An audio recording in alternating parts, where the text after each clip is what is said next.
Imagine spending your whole life seeing the world through someone else's eyes.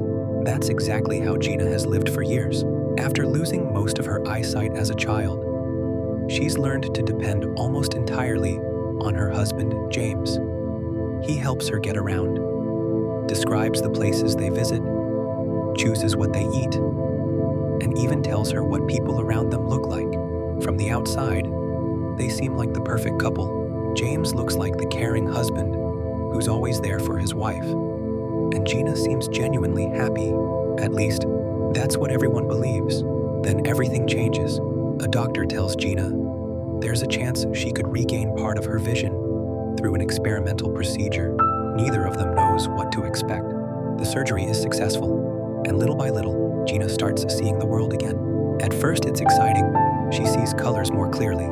She notices faces she could only imagine before. Even simple things, like walking down the street or looking through a window, suddenly feel magical. But as her eyesight improves, something else begins to change. For the first time in years, Gina doesn't have to rely on James for every little thing. She starts going out by herself, making her own decisions, and discovering parts of the city she never experienced before. And that's when their relationship slowly begins to fall apart. James doesn't seem as happy as you'd expect. Instead of celebrating Gina's independence, he becomes distant, frustrated, and strangely controlling. Little comments turn into arguments. Small disagreements become much bigger than they should. Gina also starts noticing things she couldn't see before, not just with her eyes, but with her marriage. She begins questioning whether the life she thought was perfect was actually built around her dependence on James. The more confident she becomes, the more uncomfortable James seems.